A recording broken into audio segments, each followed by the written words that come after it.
Berjihad, berjihad, jihad jalan kami. Berjihad, berjihad, jihad jalan kami. Mati di jalan Allah, cita tertinggi kami. Mati di jalan Allah, cita tertinggi kami. Assalamualaikum. InsyaAllah pada kali ini kita akan membedah satu tajuk daripada buku teks tingkatan 1 KSSM dalam bidang hadis jihad dalam Islam,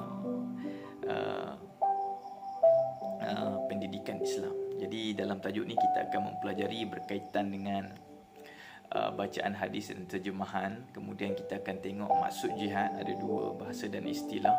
Kemudian hukum jihad, kelebihan jihad, jenis-jenis jihad, ada 6 pengajaran jihad. Jadi yang pertama kita akan tengok hadis ini yang saya akan bacakan sebagai dasar untuk ambil berkah. An Abdullah bin Mas'ud qala sa'altu an-nabi ayyul amal ahabbu ila Allah. Qala as-salatu ala waqtiha. Qala summa ayyu? Qala birrul walidain. Qala summa ayyu? Qala al-jihadu fi sabilillah. Apa kata dia? Daripada Ibnu Mas'ud. Kata dia, satu hari aku jumpa Nabi dan aku tanyakan kepada Nabi, ayyul amal ahabbu ila Allah? Apakah amalan yang paling dicintai Allah? Banyak amalan ni. Amalan apa yang paling dicintai Allah? Lalu dalam hadis ini dibagi ranking. Yang pertama, kata Nabi Muhammad SAW, as-salatu ala waqtiha. Solat pada awal waktu. Kenapa? Sebab solat pada awal waktu ialah kita menunaikan hak Allah. Hak Allah yang paling besar selepas kita mengucap kalimah syahadah, bukti bahawa kita hamba Allah ialah kita solat. Dan solat pada awal waktu adalah satu hak Allah yang paling besar yang kita kena buat. Jadi bila kita buat hak yang besar ni untuk Allah, lalu Allah Ta'ala sangat mencintai amalan ni. Baik, kemudian qala summa ayu. Lalu Abu Mas'ud tanya lagi, apa lagi? Jadi yang kedua kata Rasulullah SAW, birrul walidain. Yang kedua ialah kamu berbakti kepada mak dan ayah kamu. Qala summa ayu? Qala al-jihadu fi sabilillah. Lalu yang ketiga ditanya. Kali ketiga ditanya, apa lagi ya Rasulullah? Yang ketiga, al-jihadu fi sabilillah, jihad pada jalan Allah. Kat sini ada tercetus minda. Mengapa solat berada di tempat pertama dan paling disukai Allah? Kerana apa? Kerana yang tadi, kita menunaikan hak Allah yang paling besar. Miftah kullu amal, merupakan pembuka kepada segala amalan. Ni bulan puasa. Ada orang puasa tapi tak semayang. Tu macam mana? Tak menunaikan hak Allah tapi puasa. Lalu hukumnya ialah puasa tu jadi sia-sia. Pahalanya tak ada. Sebab apa? Kita tak miftah, kita tak buka dengan semayang. Sebab tu dikatakan semayang ni tiang agama. Kalau tak ada tiang, yang lain semua tak boleh. Begitu. Okey, bagaimanakah anda menguruskan masa agar dapat menunaikan solat awal waktu? Kita hendaklah menjadualkan. Kalau 1.40 tu zuhur, kita awalkan 10 minit sebelum tu kita dah bersiap sedia dengan mandi, kemudian kita baca Quran sampai masuk waktu kita dah semayang berjemaah. Kalau PKP ni dah panggil mak ayah, ajak dia semayang. Begitu. Okey. Ini boleh baca sendiri sebab Ustaz dah huraikan tadi. Ini maksud yang sebenar lah. Tadi Ustaz huraikan cara nak mudah faham. Okey. Kemudian kita akan tengok maksud jihad. Maksud jihad ni ada 2, bahasa dan istilah. Dari segi bahasa, mengorbankan diri. Kita korbankan diri kita untuk Allah, pada jalan Allah. Istilah, menggunakan seluruh kemampuan apa yang ada pada diri kita, dari segi harta kita, dari segi jiwa kita, daripada kemampuan kita, tenaga kita gunakan untuk agama Islam dan kita pertahankan dia. Itulah yang dimaksudkan dengan jihad dari segi istilah. Kemudian hukum jihad terbahagi kepada 2. Ada 2. Pertama, fardu ain, dan kedua, fardu kifayah. Fardu ain apabila umat Islam ditindas atau diserang oleh musuh. Kalau negara kita diserang oleh musuh, waktu tu dah jadi wajib untuk kita pertahankan. Semua kena angkat senjata perang. Begitu. Yang kedua, fardu kifayah. Bila aman. Macam sekarang Malaysia aman, tapi askar ada tak? Ada kan? Jadi itu tuntutan fardu kifayah. Tak semua orang jadi tentera. Orang-orang tertentu sahaja yang menjadi tentera. Dah ada yang tu, selesai masalah fardu kifayah. Begitu. Kemudian dalam buku teks dia ada satu aktiviti. Ini Ustaz suka ayat ni. Surah Saf ayat 10 hingga 12, cerita tentang berniaga dengan Allah. Kita kena ingat dalam hidup kita ini, kita sedang berniaga dengan Allah. Niaga apa ni?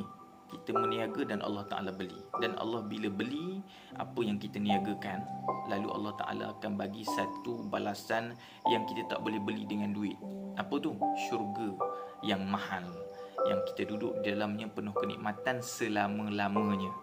Dalam ayat Quran ni, kalau Ustaz nak hurai lama, jadi Ustaz ringkaskan ayat Quran ni. Dah situ kat situ dah ada dah. Maksud dia boleh baca. Allah Ta'ala, yang pertama Allah Ta'ala berniaga, dan bila perniagaan itu berlaku, kita jual pada Allah dengan iman kita pada Allah dan Rasul, dan kita jihad menggunakan seluruh tenaga kita, harta benda kita, jiwa kita untuk Allah. Allah Ta'ala beli tu. Bila Allah Ta'ala beli, Allah Ta'ala akan bagi kita dua. Yang pertama, selamatkan kita daripada azab yang sangat pedih. Yang kedua, Allah Ta'ala akan bagi syurga Adnin. Boleh baca. Allahu Akbar. Lalu hidup ini adalah perniagaan kita dengan Allah kalau kita nak selamat. Begitu. Okey, kelebihan jihad yang boleh baca: diampunkan dosa, mendapat rahmat dan kasih sayang, mendapat ganjaran, dianugerahkan mati syahid, mendapat nikmat di alam barzah, dimasukkan ke dalam syurga bersama para nabi, mendapat darjat yang tinggi di sisi Allah. Jenis-jenis jihad dalam buku teks. Dalam buku teks dia ada senarai tu, tepi tu potongan yang Ustaz ambil daripada buku teks. Jadi ada disebut dalam tu jihad menentang musuh. Okey, kemudian jihad ilmu, kemudian jihad ekonomi, kemudian jihad dalam bidang amar ma'ruf dan nahi munkar, yang kelima jihad dalam bidang teknologi, yang keenam ni Ustaz tambah sebab ada hadis yang menceritakan tentang adanya jihad melawan hawa nafsu, iaitu jihad yang paling utama adalah jihad seseorang memerangi dirinya dan hawa nafsunya. Begitu. Okey, 5 jenis jihad. Nombor 5, jenis-jenis jihad terbahagi kepada 6.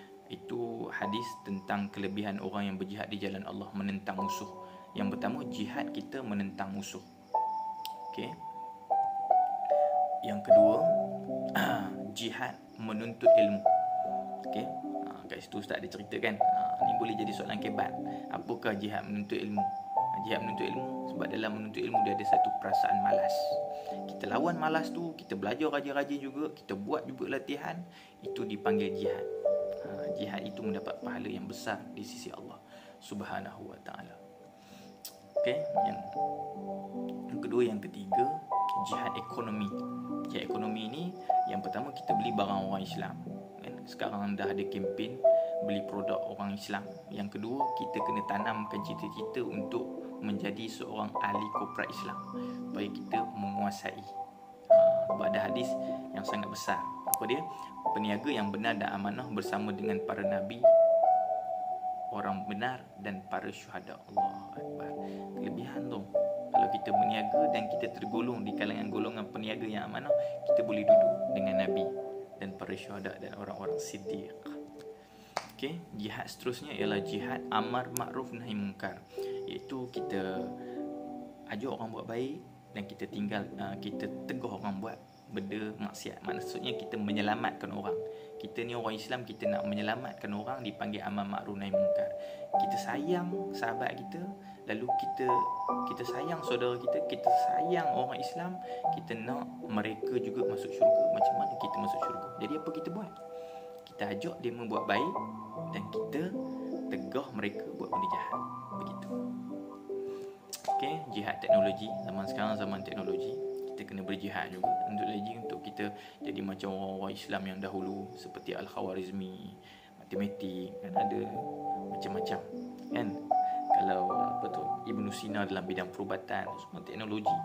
Yang dalam teknologi ni ada macam-macam, kan?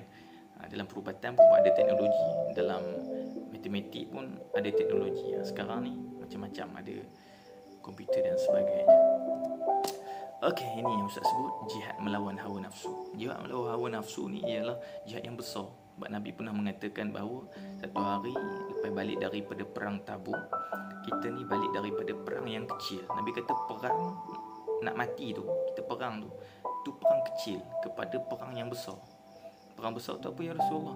Perang yang besar ialah melawan hawa nafsu. Kenapa macam tu? Sebab kalau kita perang yang kecil itu, kita perang nak mati di dalam peperangan tu, dia terbatas pada waktu tu sahaja.